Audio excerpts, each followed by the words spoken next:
Visión del infierno. El padre Bernardo Hoyos. El 9 de enero de 1730 le mostró el Señor el infierno. Hallóse de pronto en un campo espacioso, acompañado de su majestad, quien le entregó allí al ángel de su guarda para que lo guiase. Díjole entonces el ángel: «Ven, y yo te mostraré esta gran visión». Empecé a seguirle, cuando de repente abrió la tierra una boca por donde entró mi ángel, y yo en su seguimiento, para ver esta gran visión de los desdichados, en quienes ejecuta su furor el omnipotente brazo de la divina justicia. A pocos pasos vi salir por la misma abertura de la tierra por donde había entrado una multitud de demonios que, habiendo arrojado en las llamas infernales las muchas almas que habían ganado en la mortandad numerosa de la epidemia pasada, volvían al mundo a tender sus redes para prender y precipitar en el abismo a otros miserables. Ya habríamos andado unos 20 pasos, cuando me dijo mi ángel: «Ve y escribe». Y al punto, saliendo de aquel como callejón por donde nos habíamos introducido, vi una cueva inmensa de fuego, envuelta en humo tan espeso que negaba aún la misma luz en que ardía. Eché los ojos por aquella inmensidad de fuego, pero no alcanzaba el fin, ni distinguía a dónde llegaba su anchura. Bien hube menester, aquí, que me animase la presencia del ángel, pues sola esta primera vista fuera capaz de quitarme la vida. Percibí al mismo tiempo un hedor intolerable, un ruido espantoso, unos gritos descompasados y unos aullidos como de perros rabiosos. Vi también que, impedidos de furor y rabia, saltaban del fuego algunos condenados y caían precipitados por los demonios, como una gran piedra a su centro, a la voracidad de las llamas. Volvióse entonces el ángel a mí y me dijo: «Atiende más». Y luego reparé más en particular cómo se castigaba a los pecadores deshonestos.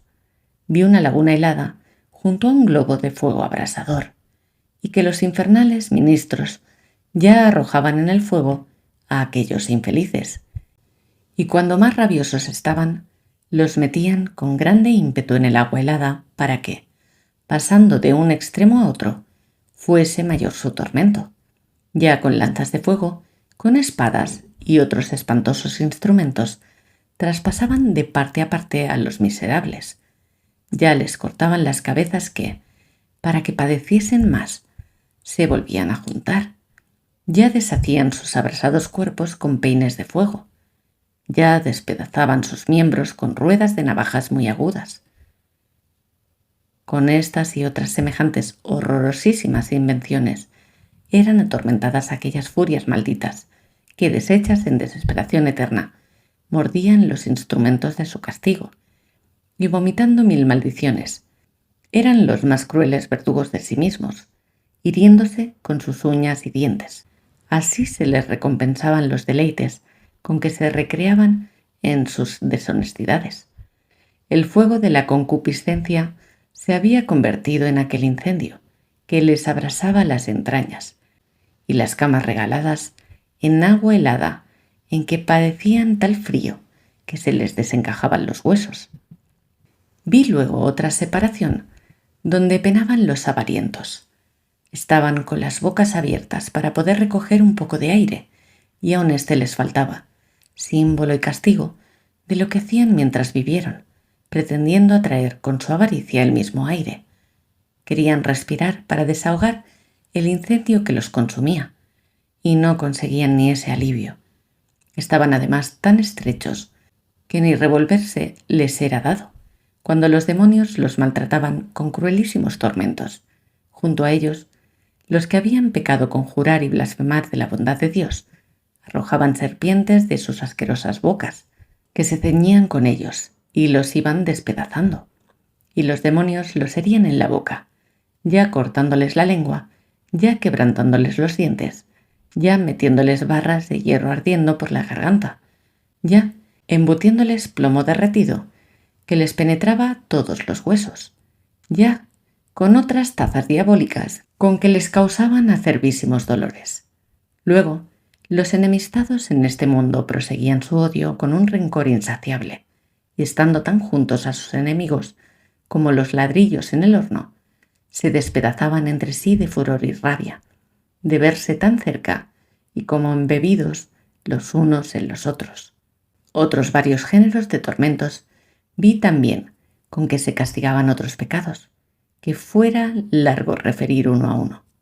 Yo iba en tanto siguiendo a mi ángel por una senda estrecha, y llegamos a otra separación donde encontré muchos demonios que con grande algazara atormentaban a un gran personaje bien conocido en el mundo, aunque no entendí quién era, pero sí que la causa de su condenación había sido su impiedad para con los pobres.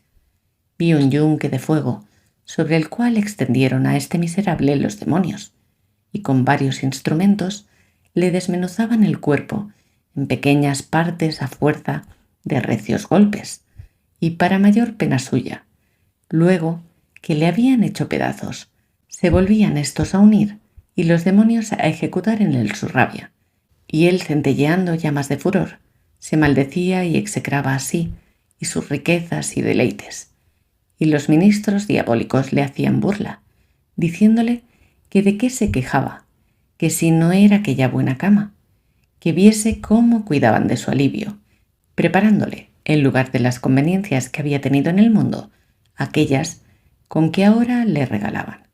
Horrorizado de lo que veía, aturdido de las blasfemias que oía contra Dios y su Madre Santísima, atónito con los monstruos que se me representaban y fuera de mí, de tanta gritería y alaridos, tendí la vista delante y nada distinguía, hasta que, habiendo andado grande espacio a ciegas, me dijo mi ángel: ven y ve, y escribe lo que vieres. Entonces se abrió la senda por donde íbamos, y me hallé en otro seno inferior, aún más horroroso que el pasado. Aquí estaban los malos e indignos sacerdotes, que habían tenido osadía para recibir sacrílegamente en sus manos y en sus corazones al Hijo de la Virgen. Padecían tales penas los miserables, que todas las que he dicho son nada en su comparación. Eran atormentados principalmente en las partes en que tuvieron la hostia consagrada. Las manos se les deshacían de dolor y estaban hechas carbones encendidos, sus lenguas despedazadas y colgando fuera de la boca, en señal de sus sacrilegios. Todo lo interior, especialmente el corazón, se les abrasaba en fuego, reventando con terribilísimos dolores. Aquí vi que de entre los demás se erguía como la culebra, cuando salta, un mal sacerdote que yo conocí, y murió de repente, que había sido muy escandaloso.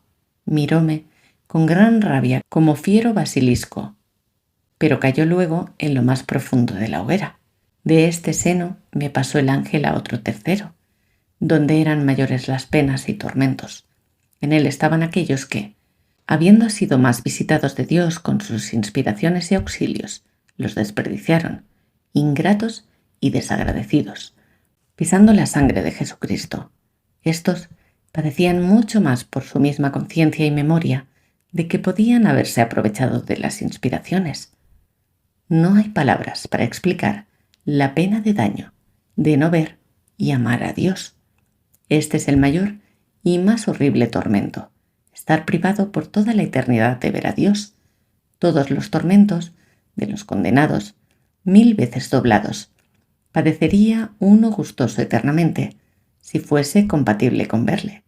El corazón se me quebranta y el cuerpo se me estremece en esta consideración.